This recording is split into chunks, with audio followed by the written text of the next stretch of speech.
Hi again. W.C. Stevenson, Year of Doom 1975, as it was entitled in Great Britain, and then subsequently in the United States, The Inside Story of Jehovah's Witnesses. I don't think you'd have much problem getting this 200-page book. It's great for insight into the psychology of Jehovah's Witnesses in the 50s and 60s, building up to 75. Stevenson had left in around 65 or 66, and he was a former circuit servant. So his analysis of the last days and the hook and crook method by which they attach you to Jehovah's Witnesses, it worked on me. I.e., that was the biggest convincer for me, the signs of the last days and the chronology. So he's very right that that's the means by which they do apologetics. That's how they prove that they are the true religion. They find themselves in Bible prophecy, and because you know nothing about Bible prophecy, and certainly people in England didn't in the days I was brought up there and in Canada, because you know nothing about it, it's very easy for them to convince you. He goes on, after dealing with the chronology issue and the 39 signs of the last days. He's enumerated a few of them already, and he goes into that more deeply now. Now it is most important in reading these chapters to remember the historical context of Jesus' words. He's talking about Luke 21, Matthew 24.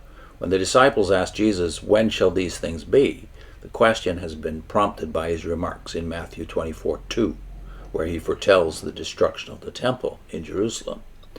"See you not all these things? Verily I say unto you, there shall not be left a stone on a stone that shall not be thrown down." In other words, these chapters must be read in the primary sense as applying to the foretold downfall of Jerusalem, the end of the Jewish world, and the subsequent dispersion of the Jews. The witnesses, to be fair, acknowledge this themselves, but explain that the prophecy has a major and a minor fulfillment, the minor fulfillment being on the Jews in AD 70 when the Roman army sacked Jerusalem, but the major fulfillment being on this whole evil world at the Battle of Armageddon. Now it is true that much of what Jesus says in these chapters would appear to have a wider application than just to the Jews, and I think it is a fair comment to say that Jesus himself, in uttering these words, seems to have in mind this broader application. But this one incontrovertible fact must not be overlooked. The early Christians undoubtedly applied these words of Jesus to their own generation, and believed that the end of the world would take place in their lifetime. Now, that could be disputed, but for the sake of the argument, I think Stevenson's heading somewhere here. The words of the Apostle John at 1 John 2:18, "Dear children, the last hour has come," is typical of the attitude of all the New Testament writers. They were convinced that they were living at the end of the age and that Christ was due to reappear at any time. In fairness to them, the words of Christ in these passages relating to his second coming would certainly cause them to believe so. The conclusion to draw from this is surely that while one may speculate on whether the words of Christ were intended to have a wider application than just to the end of the Jewish system, the destruction of Jerusalem, it is quite impossible to apply his words to any other generations than his own, because the signs by which Jesus gave are in the context of any other generation so vague. It is obviously true that every generation has experienced wars, earthquakes, famines, and diseases. Lawlessness has always tended to increase rather than decrease, and as far as I can imagine, people have always been overly concerned with everyday affairs of life. He's referring there to one of the 39 signs they list, and we got to that in the last episode. The witnesses try to support their theory that these conditions have been more in evidence in this generation than in any other by quoting statistics of the number of people who have died through wars, earthquakes, and pestilence since 1914 as compared with those who died before that date. These statistics are quite unacceptable on two counts. First, the keeping of such records now is much more comprehensive and accurate than in the pre-1914 period. Coupled with this first point, the second, the tremendous population increase since 1914, would entirely explain the rise in the figures quoted. The witnesses depend so much on the bleak side of life for support for their belief that this is the time of the end, that they inevitably take an unbalanced, pessimistic view of the present generation, which tends to be portrayed as a bunch of sex-mad, pleasure-crazy atheists. They minimize its remarkable technical achievements and, by keeping the spotlight on its defects, grossly exaggerate them. The underlying reason for this is their belief in the gradual devolution rather than evolution of man.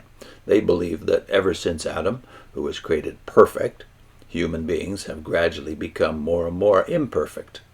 The universe is compared to a clock which is running down. After the Battle of Armageddon, in his new world, Jehovah is going to wind it up again. To support this gloomy view of history, they point to the extraordinary ages attributed to the men whose lives are recorded in the early chapters of the book of Genesis. The reason for Methuselah's living to the age of 969 years is because he was so much closer to perfection than we are today, and so would take much longer to wear out. In accepting this view, they are of course diametrically opposed to the theory of evolution, popularly associated with the name of Charles Darwin and his famous book of the last century, Origin of Species. To debunk the fashionable theory of evolution is an essential part of the propagation of the witnesses' teachings. Because if one accepts the principle of human evolution, it's impossible at the same time to accept the witnesses' view of history as a record of man's speedy decline into degradation and ruin, from which only a tiny minority are due to be plucked by the benevolent Jehovah. The arguments employed by the witnesses against the theory of evolution are for the most part sensible and thought-provoking.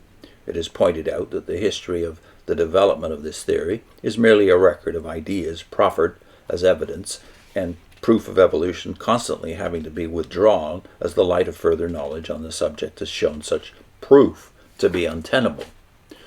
Listed amongst the now discarded proofs are Lamarck's theory that an organism acquires characteristics from its environment and passes them on to its offspring, or Darwin's theory of natural selection and survival of the fittest, and the mutations theory of Hugo de Vries.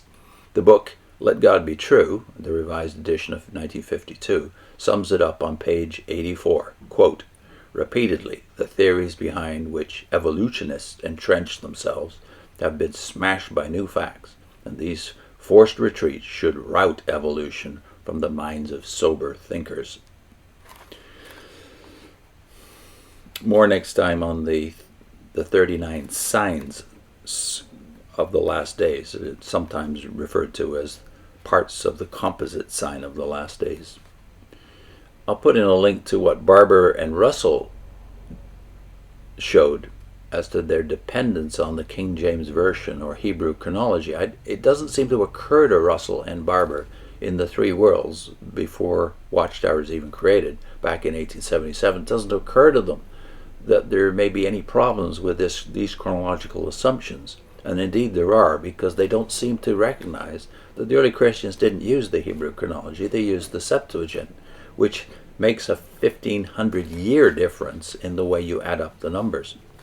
So we did a couple of videos on this, one in our Genesis playlist, so you might want to search out that particular video dealing with Genesis chapter 11, I think it was, on the chronology or genealogies of Genesis. And this one I'm putting on your screen now is Barber and Russell reasoning on dating the 6,000 years using the Hebrew chronology and the King James Bible. So I'll put that link on your screen. See you next time.